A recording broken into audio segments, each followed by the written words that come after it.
আবিরের বাইরে অন্য রঙে না যাওয়াই ভালো। এখন যে সমস্ত সিনথেটিক আবির তৈরি হয় সেগুলো বাদ দিয়ে যদি ওই পাপড়ি থেকে তৈরি আবির, অর্গানিক আবির ব্যবহার করতে পারে। দ্বিতীয় যেটা বলার সেটা হচ্ছে যে যদি ভীষণ অ্যালার্জি হয় তাহলে চিকিৎসকের কাছে যাওয়াটাই যত দ্রুত সম্ভব। রং খেলা একটা আনন্দের উৎসব। রঙের যে বিভিন্ন রঙগুলো সে তাতে মনে আনন্দের একটা সৃষ্টি হয়, সবাই সবাইকে রং দেয়। এখন তো আগে তো ওয়াটার কালারটার খুব চলতো, এখন চলে ভেষজ আবির, সব অ্যারোড দিয়ে তৈরি যেসব আবির টাবির, ফ্যান্সি আবির, এখন রং বেশি খেলে না। আর মাত্র কয়েকদিনের অপেক্ষা, তারপরই আসছে রঙের উৎসব দোল। বসন্তের মৃদুমন্দ হাওয়া, শিমুল পলাশের রঙিন ছোঁয়া আর হৃদয়ে হৃদয়ে ভালোবাসার আবেশ, সব মিলিয়ে দোল যেন সম্প্রীতি এবং সৌহার্দ্যের এক অনন্য বার্তা বহন করে আনে। একে অপরের গালে রঙিন আবির লেপে ভেদাভেদ ভুলে আত্মিক বন্ধনে আবদ্ধ হওয়ার এই উৎসব যুগ যুগ ধরে বাংলার সংস্কৃতির এক অবিচ্ছেদ্য অংশ। বর্তমানে দোল পূর্ণিমাকে ঘিরে বিভিন্ন প্রান্তে বসন্ত উৎসবের আয়োজন করা হয়। গান, কবিতা, নৃত্য আর আবৃত্তির মধ্যে দিয়ে রঙের এই উৎসব পায় এক সাংস্কৃতিক আবহ। কিন্তু আনন্দের এই আবহের মধ্যেও থেকে যায় এক অস্বস্তিকর বাস্তবতা।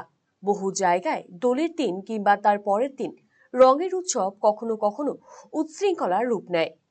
রাস্তায় কিছু উচ্ছৃঙ্খল মানুষের দাপাদাপি, আপত্তি সত্ত্বেও জোর করে রং মাখানো, এমনকি শালীনতা সীমা লঙ্ঘনের ঘটনাও সামনে আসে। তার সঙ্গে যুক্ত হয় ক্ষতিকর এবং বিষাক্ত রং ব্যবহার, যা শরীরের জন্য মারাত্মক ক্ষতিকর। আনন্দের উৎসব তখন কখনো কখনো আতঙ্কের কারণ হয়ে দাঁড়ায়। এই প্রেক্ষাপটে সচেতনতার বার্তা দিচ্ছেন রায়গঞ্জের বিশিষ্ট ব্যক্তিরা। তাদের মতে রঙের উৎসব মানে শুধুই উল্লাস নয়, দায়িত্ববোধও বটে। রায়গঞ্জের বিশিষ্ট চিকিৎসক ডক্টর জয়ন্ত ভট্টাচার্য বলেন, রং মূলত বাইরের একটি পদার্থ। ব্যবহৃত রং যদি দূষিত বা রাসায়নিক মিশ্রিত হয় তবে তা ত্বক, চোখ কিংবা শ্বাসনালীর জন্য মারাত্মক ক্ষতিকর হতে পারে। তাই অবশ্যই ভেষজ আবির ব্যবহার করা উচিত। কারো কোনো শারীরিক সমস্যা দেখা দিলে অবহেলা না করে দ্রুত চিকিৎসকের পরামর্শ নেওয়া প্রয়োজন। পাশাপাশি তিনি সকলকে শৃঙ্খলা বজায় রাখার আহ্বান জানিয়েছেন। রং তো একটা বাইরের সাবস্টেন্স। যারা প্রসাধন করে, যারা ওই মাথায় চুল কালো করে, কি যেন বলে ওটাকে, যাই হোক, সেগুলো করে, এগুলো সবই বাইরের সাবস্টেন্স। এবার এই সাবস্টেন্সগুলোর মধ্যে কিছু সাবস্টেন্স ইমিউনোজেনিক, তার মানে হচ্ছে শরীরের ভেতরে গিয়ে ইমিউন রিঅ্যাকশন করবে, আর কিছু হচ্ছে নন ইমিউনোজেনিক। এবার প্রসাধনে যদি ইমিউনোজেনিক হয় তাহলে তো মানুষ প্রসাধন করতে পারবে না। রং খেলার ক্ষেত্রেও তাই। যে রং ব্যবহার করা হবে সেটা যদি পলিউটেড হয়, কন্টামিনেটেড হয়, তাহলে পরে অবশ্যই সেটা ভীষণ ইমিউনোজেনিক হবে এবং ক্ষতিকর। সেই জন্য রং খেলার ক্ষেত্রে আবিরের বাইরে অন্য রঙে না যাওয়াই ভালো। 2 নম্বর হচ্ছে যে এখন যে সমস্ত সিনথেটিক আবির তৈরি হয় সেগুলো বাদ দিয়ে যদি ওই পাপড়ি থেকে তৈরি আবির বলে ক্লেম করা হয়, যেগুলো অন্তত সেগুলো অর্গানিক আবির ব্যবহার করতে পারে। আর দ্বিতীয় যেটা বলার সেটা হচ্ছে যে যদি ভীষণ অ্যালার্জি হয় তাহলে চিকিৎসকের কাছে যাওয়াটাই যত দ্রুত সম্ভব ভালো। কারণ হচ্ছে এই ইমিউনোজেনিসিটি কার ক্ষেত্রে কতটা এফেক্ট করবে সেটা চিকিৎসক ছাড়া অন্য কেউ অনুমান করতে পারবে। সেই জন্য রং খেলার ক্ষেত্রে 2-3টি জিনিস। একটা হচ্ছে যে ইমিউনোজেনিক সাবস্টেন্স, সেটাকে বাদ রাখা, আর এবং অন্যকে অত্যাচার না করা, যে মজার বসে খারাপ জিনিস মিশিয়ে সেটা কাউকে দিলাম। দ্বিতীয়ত হচ্ছে যে যেগুলো প্রকৃতিজাত যেগুলো। রায়গঞ্জের বিশিষ্ট সমাজকর্মী কৌশিক ভট্টাচার্য বলেন, রং খেলা মানে আনন্দ, ভালোবাসা আর সম্প্রীতির উৎসব। কিন্তু কিছু অসচেতন ও উচ্ছৃঙ্খল আচরণ সেই মাধুর্য নষ্ট করে দেয়। দোলের আনন্দ যেন কারোর জন্য অস্বস্তি বা আতঙ্কের কারণ না হয়, সেই বিষয়টি আমাদের সকলেরই খেয়াল রাখতে হবে। শান্তি ও শৃঙ্খলা বজায় রেখেই উৎসব পালন করা উচিত। রং খেলা একটা আনন্দের উৎসব। রঙের যে বিভিন্ন রঙগুলো সে তাতে মনে আনন্দের একটা সৃষ্টি হয়, সবাই সবাইকে রং দেয়। কিন্তু বর্তমানে পরিস্থিতিটা দিনের পর দিন পাল্টে যাচ্ছে। আগে যেমন রঙের উৎসব, দোল উৎসব একটা, সেটা শান্তিনিকেতনে বসন্ত উৎসব একটা আলাদাই আমেজ ছিল, এবং এখানেও যে বসন্ত উৎসব সেটাও একটা আলাদাই আমেজ আছে। কিন্তু কোনো না কোনো জায়গায় গিয়ে দিনের পর দিন এই রঙের উৎসবটা যেন তার যে মাধুর্য সেটা হারিয়ে ফেলছে। এবং এই রঙের উৎসবে কি দেখা যাচ্ছে যে আজকের দিনে অনেকেই বিভিন্নভাবে কারুর ইচ্ছার বিরুদ্ধে তাকে রং মাখাচ্ছে। কেউ বা কারা বিভিন্ন সময় বিভিন্ন জায়গায় উচ্ছৃঙ্খল আচরণ করছে, হয়তো মহিলাদের সঙ্গে বিভিন্ন ধরনের খারাপ আচরণ করছে এই রং খেলার অজুহাতে। এবং শুধু এটা নয়, রং খেলার মধ্যে অনেকেই বিভিন্নভাবে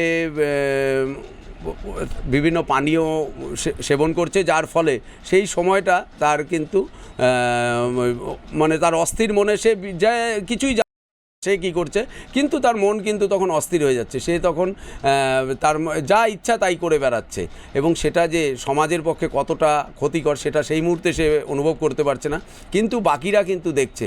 তো আজকের যে প্রজন্ম, সেই প্রজন্ম কি শিখবে?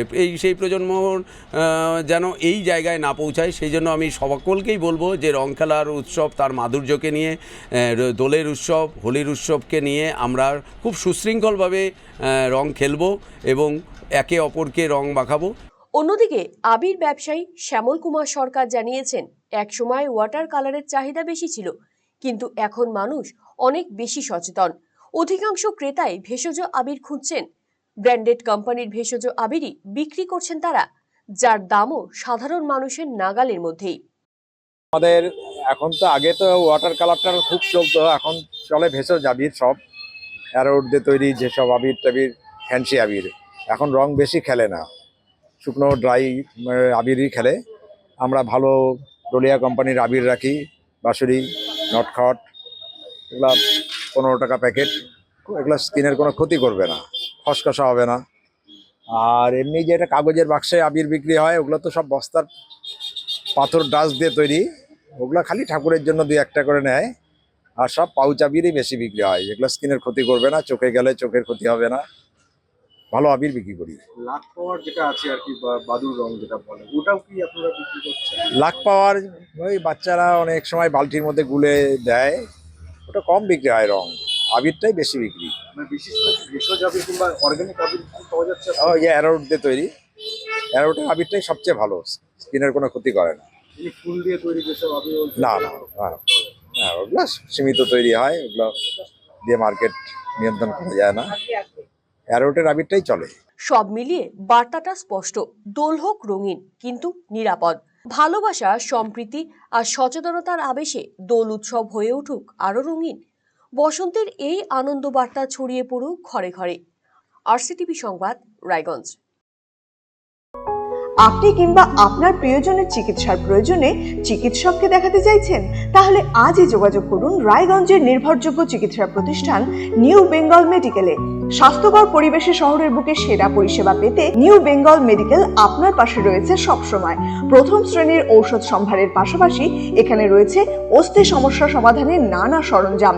এই প্রতিষ্ঠানে নিয়মিত বসছেন সুপ্রতিষ্ঠিত অস্থিরোগ বিশেষজ্ঞ ডক্টর অনুপ বর্মন এবং প্রখ্যাত কনসালটেন্ট ফিজিশিয়ান ও cardio diabetologist doctor Bhabatosh Saha.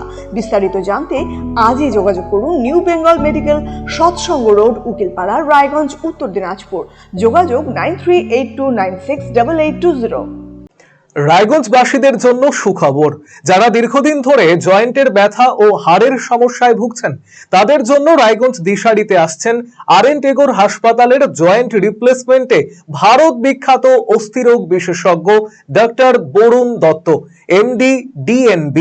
এখন থেকে প্রতি মাসের নির্দিষ্ট দিনে ডাক্তারবাবুকে দেখাতে আজই যোগাযোগ করুন দিশারি হেলথ কেয়ার, উকিলপাড়া, রায়গঞ্জ শাখায়। যোগাযোগ করুন 7477785509 এবং 7477785512 এই নম্বরে।